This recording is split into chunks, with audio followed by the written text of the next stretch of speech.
പഹൽഗാം ഭീകരാക്രമണം ഏറെ വേദനിപ്പിക്കുന്നതെന്ന് കൊല്ലപ്പെട്ട രാമചന്ദ്രന്റെ സഹോദരൻ രവീന്ദ്രനാഥ്. RSS പ്രവർത്തകനായിരുന്ന അദ്ദേഹം സാമൂഹ്യ പ്രവർത്തനങ്ങളിലടക്കം ഏറെ സജീവമായിരുന്നുവെന്നും രവീന്ദ്രനാഥ് പറഞ്ഞു. തിരുവനന്തപുരത്ത് നിന്ന് രശ്മി കാർത്തികയുടെ റിപ്പോർട്ട്. ഭീകരാക്രമണത്തിൽ കൊല്ലപ്പെട്ട രാമചന്ദ്രന്റെ ബന്ധു നമുക്കൊപ്പം ചേരുന്നുണ്ട്. ആരാണ് രാമചന്ദ്രന്റെ? ഞാൻ രാമചന്ദ്രൻ്റെ എൻ്റെ അമ്മാവിൻ്റെ മകനാണ് രാമചന്ദ്രൻ.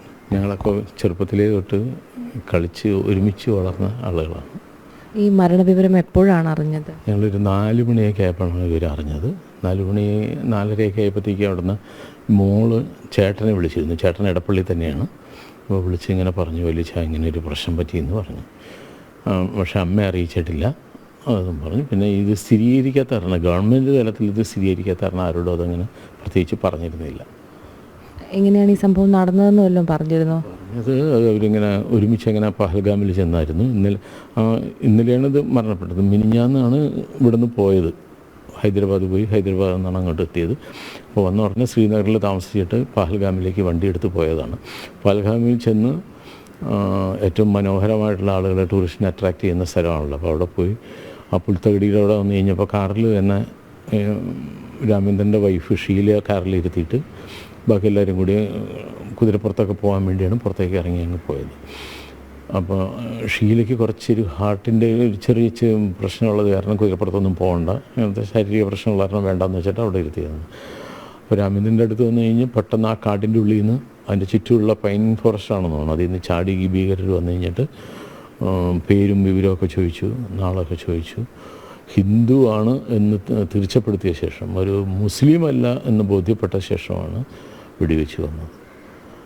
അപ്പോൾ തന്നെ കൂടെ ഉണ്ടായിരുന്ന മോള് അമ്മു ഉണ്ടായിരുന്നു. അമ്മു കുഞ്ഞുങ്ങളെ കൊണ്ട് പെട്ടെന്ന് ഓടി രക്ഷപ്പെട്ടു. എന്തോ അവരുടെ എണ്ണം കുറവായത് കാരണം അവർക്ക് വേറെ എന്തെങ്കിലും ഇൻട്രസ്റ്റ് ഉള്ളത് കൊണ്ടോ എന്തോ പുറകെ പോയി ആക്രമിക്കാൻ പോയില്ല.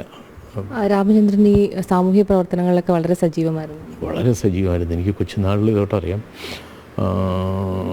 കോളേജിൽ പഠിക്കുന്ന സമയത്തൊക്കെ ആദ്യമായിട്ട് അവിടെ എറണാകുളത്തുനിന്ന് നമ്മുടെ ഇവർ താമസിക്കുന്ന എടപ്പള്ളിയിലാണ്. നമ്മൾ എടപ്പള്ളിയിൽ പഴയ സ്രാമ്പിക്കൽ തറവാട്ടിലെ അംഗമാണ്. അച്ഛൻ നാരായണമേനോൻ എന്ന് പറയും. അച്ഛനും പണ്ട് ഇലക്ഷനൊക്കെ നിന്നിട്ടുള്ളതാണ് അവിടുത്തെ. രാമചന്ദ്രൻ ആദ്യമായിട്ട് എടപ്പള്ളിയിൽ നിന്ന് വെണ്ണല എന്ന് പറയുന്ന സ്ഥലത്ത് സംഘത്തിൻ്റെ ഒരു ശാഖ തുടങ്ങിയപ്പോൾ അവിടെ മുഖീഷകായിട്ട് പോയത് രാമചന്ദ്രനായിരുന്നു. പിന്നെ ബാലഗോകുലം മുതലായുള്ള പരിപാടികളിലൊക്കെ അന്ന് തൊട്ടേ സജീവമായിരുന്നു.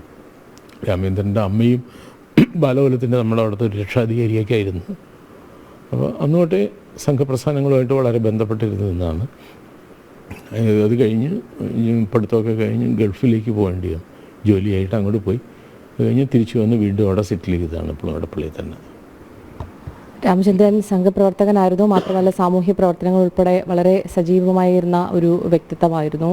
ഏതായാലും അദ്ദേഹത്തിൻ്റെ ബന്ധുവാണ് നമുക്കൊപ്പം പ്രതികരിച്ചത്. ക്യാമറമാൻ മനോജിനൊപ്പം രശ്മി കാർത്തിക, ജനം, തിരുവനന്തപുരം.